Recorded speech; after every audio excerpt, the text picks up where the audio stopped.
이제 91년도까지만 해도 남한 운동권 상당 부분에 대한 동유럽 사회였다가 소멸이 됐고, 86년 이후에는 또 일각의 운동권에서 대하는 북한이었다가 이 부분에 대해서 적어도 고난의 행보 이후에는 다수가 이렇게 쉽게 착복할 수 있는 부분은 아니고, 운동권 사회 안에서도 이 부분 못 받아들이는 사람이 있고요. 근데 문제는 무엇인가 하면은 동유럽과 북한이 일단 그 호소력을 뒤로는 뾰족한 현실적 대응이 떨어지는 않기에, 특히는 이제 현실이 약간 타협한 운동권 출신들이 차츰 이렇게 사민주의 이야기를 꺼내기 시작한 겁니다. 그럼 그게 대안이 아닙니다. 그게 그렇게 마지막으로 나는 현실적으로 가능한 대안이 아닌가. 그래서 그것도 사회학적으로 따져보면은 80년대 말 운동권의 뭐 주류 사회 편입 과정에서 일어나는 현상이라고 볼 수도 있는데, 어쨌든 대안이 부족한 사회에서는 이 이야기가 연륜이 받아들여져서 어떻게 보면 상당수한테 복지국가는 엄청난 호소력을 갖게 된 건 사실입니다.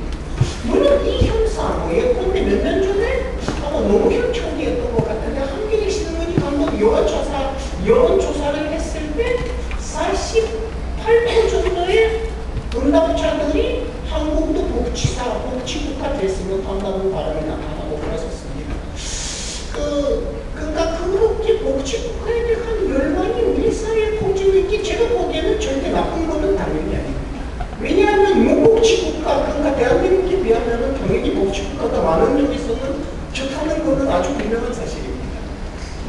복지국가는 지금 물난리 나온 거 보시고, 거기에 1000여 명의 군인이 동원돼서 지금은 월급도 안 받고 이런 거, 친구를 꽁피질하고 이런 거 보시면, 저도 복지국가 같은 경우 방지총이라든가 이렇게 재해 방지 시스템이라도 운영할 지총이가 있습니까? 아무래도 여러 차원에서는 우리 현실보다 훨씬 나은 건 사실입니다. 거기에 반값 등록금 문도 안 해도 되는 등록금이 등록금이라는 개념 자체가 그거는 이제 그러니까 복지국가에 대한 열망은 일면에는 무복지적인 약탈적 자본주의라는 의상에서의 대다수의 열망을 방영한 것이고, 그런 의미에서는 그것이 대중들을 진보적 운동에 동원할 수 있는 되게 포괄적이고 좋은 개념이라고도 할 수가 있습니다. 어쨌든 사회주의가 탈자본주의가 이런 부분에 대해서는 상당수의 한국인들이 아직까지는 쉽게 나서서 지지하지는 못해도, 복지국가라고 한다면 정말 대중성이 있는 하나의 정치적인 구호가 이렇게 볼 수가 있고, 그건 어떻게 보면 한국 진보의 하나의 무게가 할 수도 있는 겁니다. 물론 이제 요즘은 복지국가는 진보뿐만 아니고 거의 모든 정치 세력들이 다 주목해서 하고 있습니다만, 일면으로는 그게 이해가 되지만, 또 일면으로는 복지국가를 특히는 이제는 운동권 출신의 일부의 그 주류사회에 편입되신 분들이 마치 자본주의에 대한 대안으로 얘기하는 것이 의도적 기만이 아니라는 엄청난 착각이 아닐까 싶은 것입니다. 그래서 그게 왜 착각인지 제가 먼저 조금 말씀을 드려보도록 하겠습니다.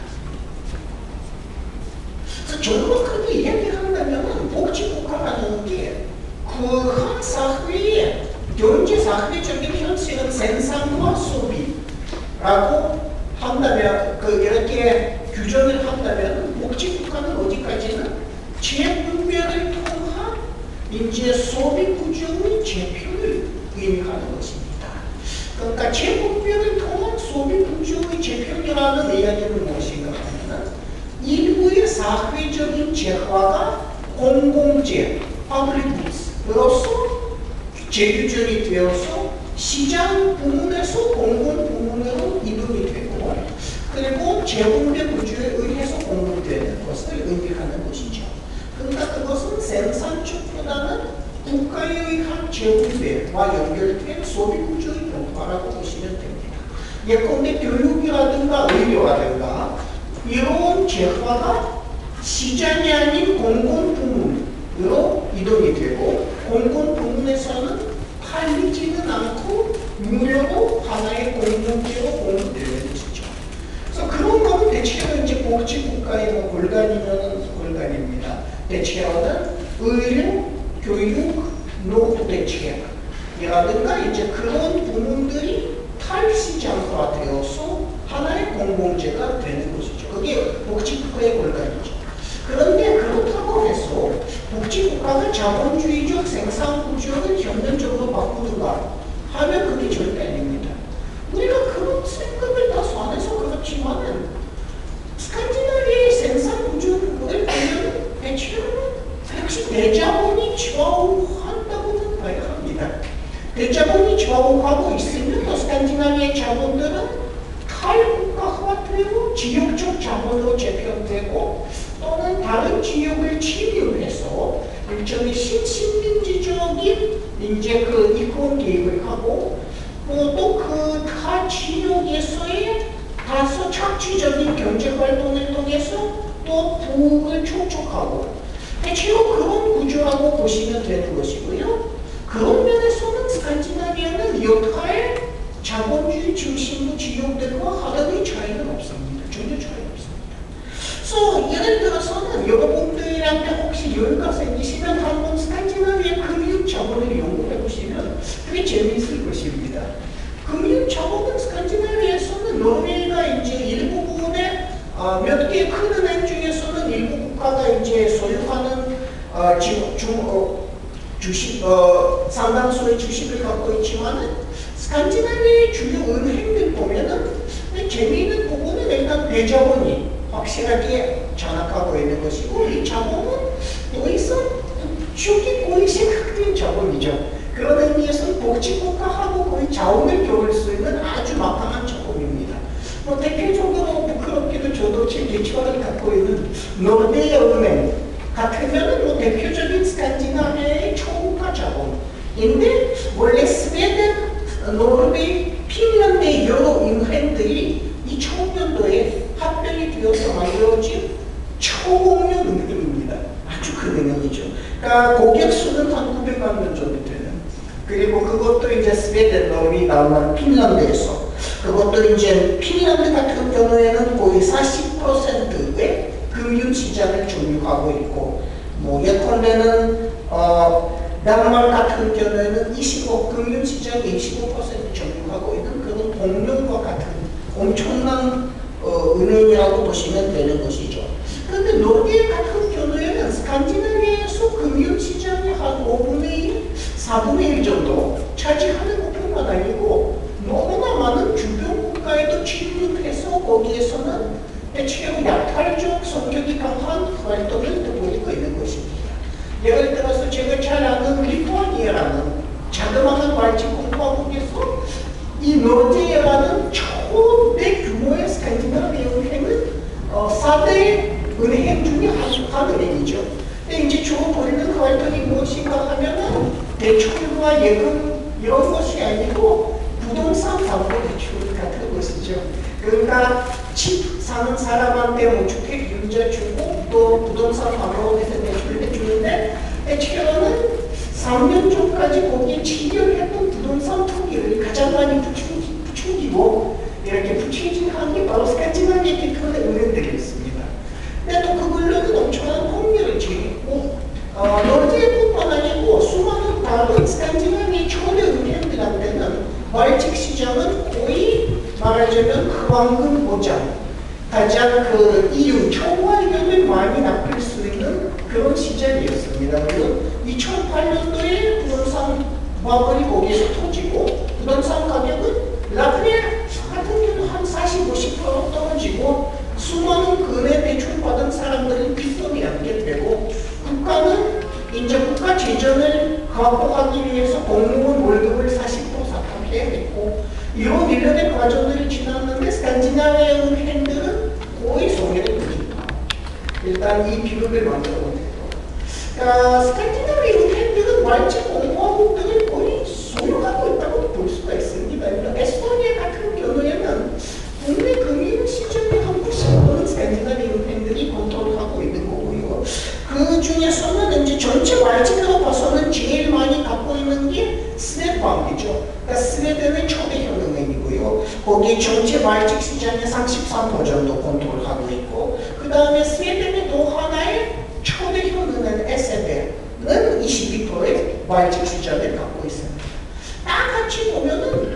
뭐 소련으로부터 20여 년 전에 독립했다고 큰 소리 쳤던 말집 공화국들은 지금 스칸디나비아 금융 자본이 훨씬 문제가 그랬다고 봐도 뭐 그게 과언이 아닐 정도로 그 스칸디나비아 자본이 그쪽에서는 정기적으로 상당한 기간 동안 폭리를 취해온 것이고 그 시장을 이제 무기로 해서 유럽의 기타의 자본들과 경쟁을 벌여왔다고 봐야 하는 것입니다.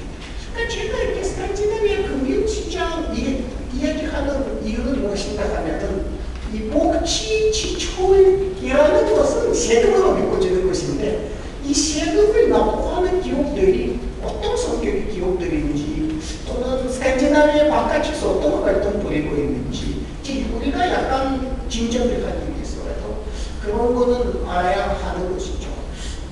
근데 그 복지국가의 그 세수 기반을 이야기한다면은 이것도 우리가 역시 잘 인식 못하는 부분입니다만 복지국가는 기업들을 그렇게 강력하게 기업들한테 세금을 강력하게 부과한다든가 꼭 그런 건 아닙니다.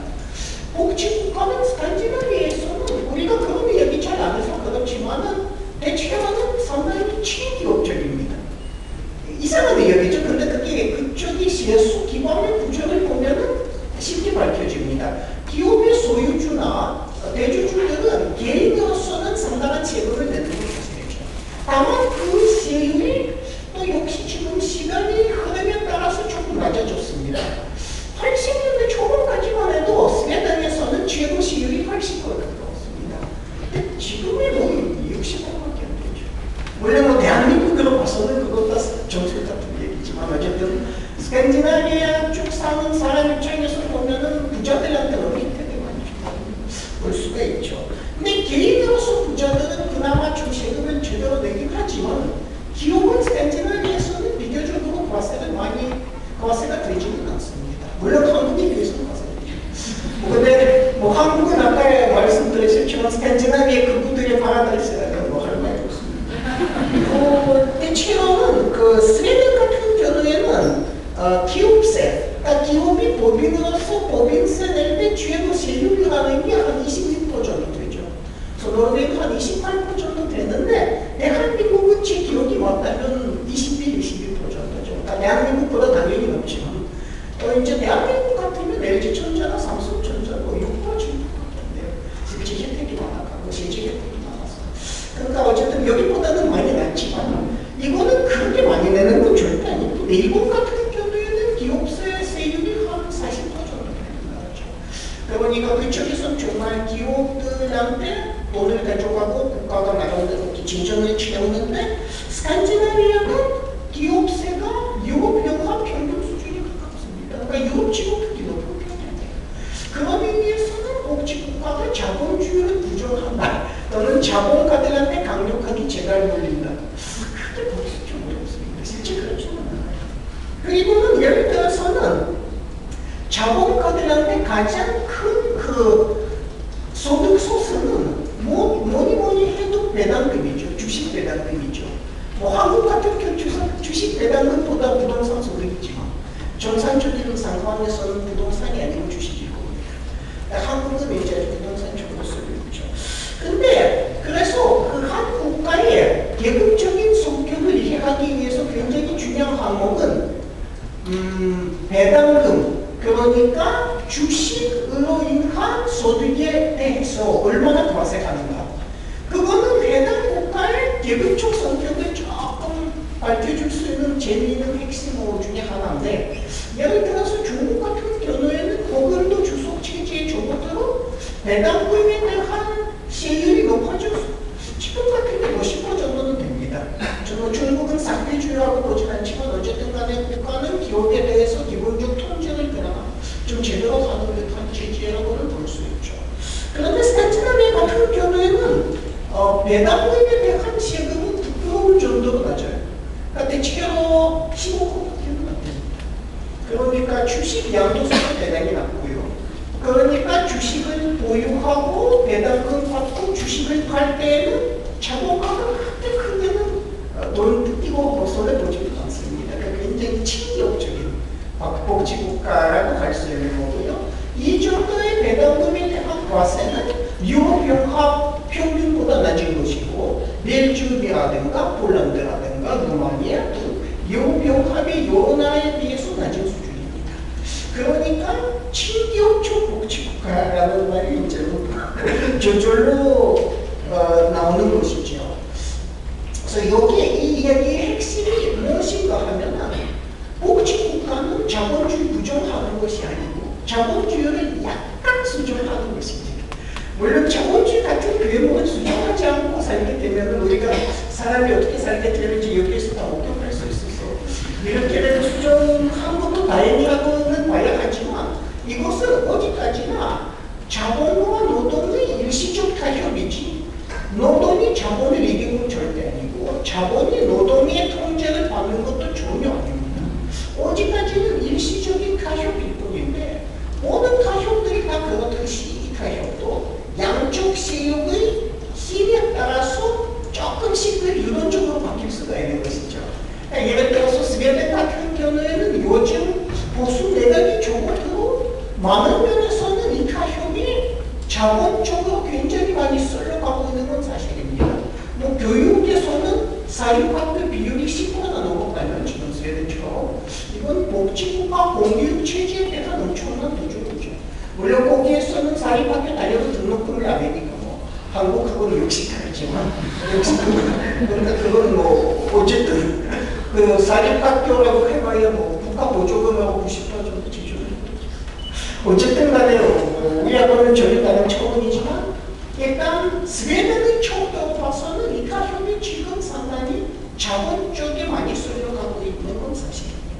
그래서 이 타협이라는 게 결국에는 양대 세력의 경쟁, 양대 세력의 그 싸움의 결과에 따라서 늘 왔다 갔다 하는 것인데 그게 무슨 얘기인가 하면은 스칸디나비아의 복지국가는 일상적인 계급 투쟁을 전제로 하는 거죠.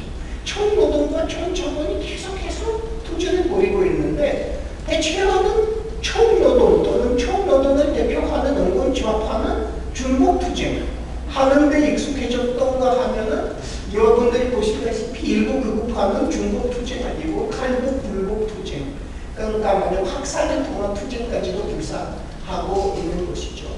그러니까 어쨌든 간에 스칸디나비아의 그나마 있는 복지국가라는 게 결국에 총노동이 어려운 투쟁 과정을 통해서 쟁취한 양보들이고 이 양보들은 우리가 투쟁을 하지 않는 이상 단전 취소될 수도 있는 것이고 또는 이제 총자본 쪽에서는 이 양보들을 부분적으로나마 취소시키기 위해서 엄청난 투쟁을 벌이고 있는 것도 사실입니다. 뭐 그런 테러리즘 같은 거는 우발적인 사건이고 흔히 있는 사건이 아니고 말 그대로 미진유의 사건 100명, 200명의 뭐 항복에 쓸까를 당하는 사건이지만은 예컨대는 그 본인이 한때 속했던 진보당 즉 극우파 정당은 아주 예리한 아주 초미한 반복지국가 투쟁을 벌이고 있는 자본이 가져내고 하는 말입니다. 그러니까 자본 특히는 대자본가들이 가장 후원금을 많이 주는 당이고 그리고 그 당은 일단은 좌파와의 투쟁을 벌일 때는 가장 많이 이용한 무기는 무엇보다 인종주의, 이민자에 대한 배타주의, 소수자에 대한 배타주의 같은 것입니다. 대체로는 자본가들 보면은 그런데 뭐가 그럴까 특별히 다른 인종에 대해서 배타적이거나 꼭 그렇지는 않습니다. 자본 그 자체도 구성이 꽤 다양하고 유럽 자본가들 중에서 요즘은 뭐 인도 계통의 밑달 같은 그 초의 왕이라든가 뭐 러시아 유대 계통의 아브라모비치라는 그 70편의 소유주라든가 뭐 백인 주류와 무관한 사람들도 꽤 많이 편입이 되는 것이고 대체 자본가 집단은 말 그대로 거의 탈북교적이죠. 탈북가적이죠. 근데 자본가 집단 안에서는 인종이나 외모에 대한 차별은 그다지 없다 하더라도 자본가 집단이 가장 유용하게 쓸 수 있는 무기는 무엇보다 평민들의 이런 인종주의적 편견 등등에 호소하는 것입니다. 그래서 이번 창상의 주범이 속했던 정당 같은 경우에는 그 강연을 보면은 예를 들어서는 1년에 유럽 바깥으로부터 등에는 피난민의 수를 100명으로 제한시키자라든가 1년에 노르웨이에 들어올 수 있는 비유업인의 수를 1000명으로 제한시키자. 그러니까 비유업인이라는 정대 미군의 개념을 사용해서 비유업인인 거예요. 그러니까 예를 들어서 카자흐스탄 사람 유업인인 거예요. 비유업인. 아무도 모르죠. 사실 유업인이라는 게 뭔지 아무도 모르죠. 그러니까 어쨌든 정말 아무도 이해할 수 없는 정확하게 규정도 할 수 없는 개념을 도입해서 그러니까 계속해서 노르웨이 대중들의 메타적인 인종주의적인 편견에 호소하는 것이고 이미 노르웨이에 있어온 인종차별 등등을 부추기고 있는 것입니다.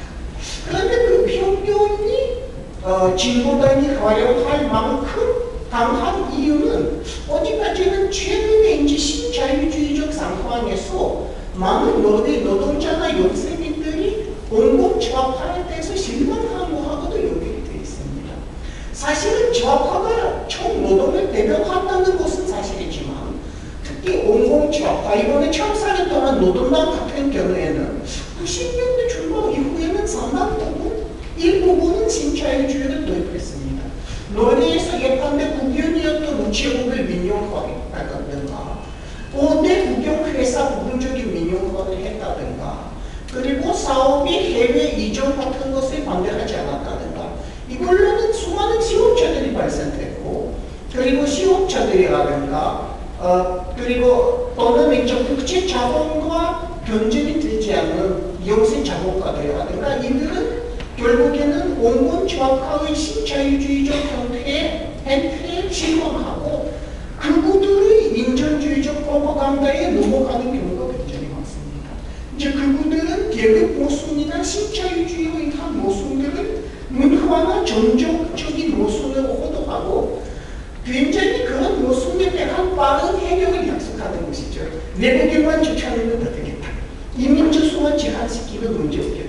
그러니까 신자유주의가 만들어낸 모순을 이민자가 만들어낸 모순으로 이렇게 말하자면 바꾸치기 하는 것인데 일단 온건 좌파까지만 해도 신자유주의에 넘어가고 막 상황에서는 그분들의 그런 선전이 많이 먹혀들어 가는 편입니다. 사실은 그리고 정당들의 인기 폭발이라는 게 스칸디나비아의 보수국가와 상인주의를 가장 많이 위협하고 있는 요소인데 지금 당장 스칸디나비아 온건 좌파는 이것을 방지하고 이렇게 제가 역공격을 할 수 있는 방법을 사실상 강구하지 못하고 있다고 이야기해도 과언은 아닙니다. 그만큼은 주 좌파 세력들이 너무나 깊이 신자유주의적인 사고방식, 신자유주의적인 정치 방식에 젖어버린 것이죠.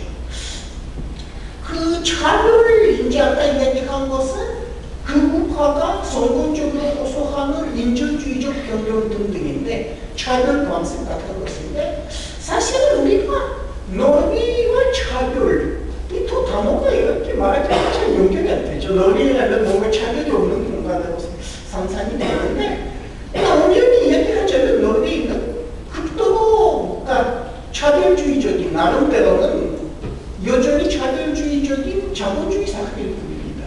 물론 한국하고는 역시 비교가 불가능하지만 만약에 굳이 사회주의적인 이상의 척도로 벗어는 노르웨이 현실이 그죠. 일반적 자본주의에 불과합니다. 그러니까 예를 들어서는 자본주의의 그 차별 형상 중에 하나의 매우 악질적인 형사는 여성에 대한 차별이죠.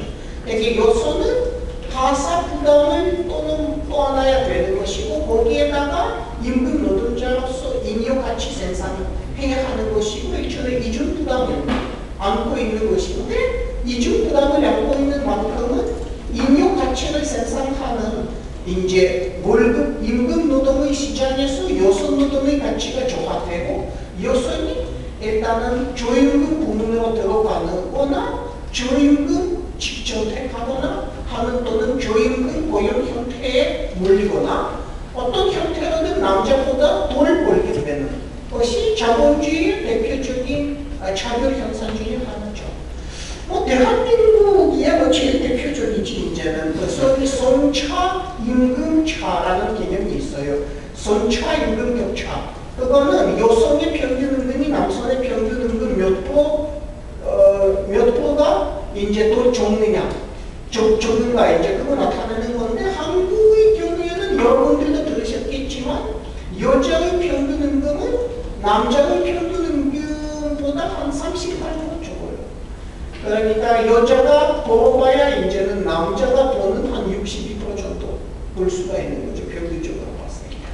그런 성차 임금 격차는 일본만 해도 한 33% 되는데, 문제는 노동이라고 해서 이런 여성 임금 차별이 없어지는 게 절대 아닙니다. 노르웨이는 물론 이제 성차 임금 격차의 규모는 한국보다 적죠. 12%밖에 안 됩니다. 근데 어쨌든 간에 저임금 직장에 여성이 많이 몰려있는 건 노르웨이도 마찬가지입니다. 이제 간호사라든가 청소 노동자라든가 서비스 노동자라든가 해치하는 임금이 원래부터 적은 부분이 여성이 몰리고, 비정규직 노동자는 남자보다 여성들 사이에 훨씬 많고, 또 여성들 중에서는 본인이 정규직으로 전공하고 싶어도 정규직 자리가 없는 상황에서 전공 못하는 경우도 노르웨이는 꽤 있습니다. 지금 한 4만 명 정도 조사됩니다. 그러니까 뭐 인구가 뭐 500만 명밖에 안 되는 나라니까 조금 이제 그 정도는 규모가 있는 것이죠. 그러니까 복지국가가 있다고 해서 여성에 대한 차별이 없어지는 건 절대 아닙니다. 사실 그 놀라운 거죠. 사실 제가 믿을까 말까 하는 부분입니다만, 제가 몸담고 있는 대학만 해도 여성 교수의 비율이 지금 22%밖에 되지 않습니다. 이제 정책 목표는 50%가 돼야 된다는 게, 그런데 정책 목표 시험이 지금 10년 됩니다.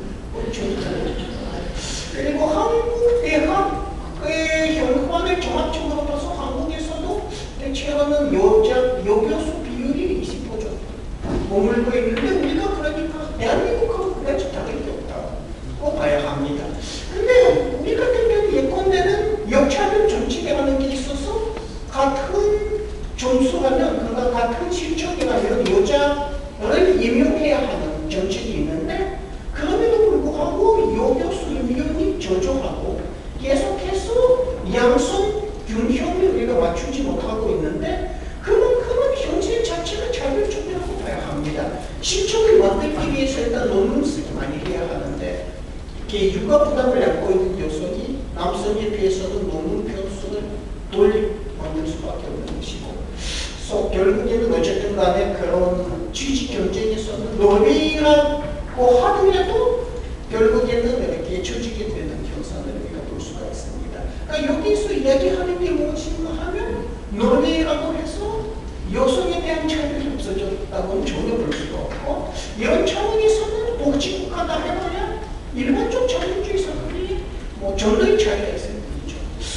여성 차별도 그렇지만은 특히 이민자 같은 경우에는 여전히 비공식적 차별이 꽤 강하고, 여전히 저임금 부문으로 많이 몰려있는 것이 마찬가지입니다. 1세 이민자 같은 경우에는 노르웨이 구사 능력이 되지 않고, 외국에서 받은 학력이 인정되지 않고, 등등의 이유로 택시 운전, 청소, 버스 운전, 이제는 서비스, 이런 저임금 분야로 몰려가는 것이고, 2세 이민자 같은 경우에는 학력이는 노르웨이 구사력은 똑같아도 그저 인종차별이라든가 마스민에 대한 종교차별 등으로 계속해서 사회 진출이 많은 부분에서 막히고 있습니다. 그래서 1세 이민자들 조사해보면은 노르웨이에서는 약 20년 정도 살아도 토박이 노르웨이 사람과의 임금 격차는 한 25% 정도 된다고 말합니다. 그러니까 토박이에 비해서는 계속해서 임금이 한 25%더 적게 나오는 것이죠. 최근은 동노동 동임금 원칙이 있는 나라이니까 그거는 이제는 이민자가 저임금 부문이 많이 몰려있다는 얘기가 되는 겁니다. 그냥 전반적으로 임금이 적은 그런 부문이 많이 몰려있다는 얘기죠. 그리고는 이민자가 아니더라도 노르웨이에서는 여전히 저임금 부문이 꽤 많이 존재하고 있는 것이고, 저임금 노동자들이 여전히 과중한 착취를 받고 있는 부분이 역시 복지국가가 있다고 해서 약간 해소가 됐지 완전히 해소되지는 않았습니다. 독일도 그렇지만 노르웨이가 뭐 여러분들이 믿진 않으시겠지만은 국적 최저임금은 존재하지 않습니다. 한국도 존재합니다. 너희는 최저임금은 없습니다. 근데 이제 최저임금은 이제는 국가에서 정하는 게 없는데 뭐가 있느냐면 부문마다 그 부문의 노령, 그러니까 노조연맹하고 그리고 그 부문의 경영제 협회하고 협의한 이제는 임당협에서 만들어낸 최저임금이 있죠. 그러니까 국가가 정하는 게 아니고 노조와 경영자들이 협의를 해서 정하는 걸로 되어 있는데 문제는 무엇인가 하면 원칙상 노조원이 아니더라도 이 임금, 그러니까 임당협에서 만들어낸 해당 부문 최저임금의 적용을 원칙상 받아야 하는데 실제 노조원이 아닌 사람의 경우에는 임금 차별 당해도 그저 참는 이민 노동자들이 있는가 하면 노조가 정직하지 않거나 취약한 부문에서는 최저임금이 없다시피 해요. 대표적인 경우는 가사 서비스예요. 근데 가사 서비스 부분에서는 노리 노동자들이 거의 없습니다. 노조도 거의 없다시피 하고 대다수 노동자들이 필리핀에서 들여온 여성분들이고 단기 체류자들이고 노조가 있죠.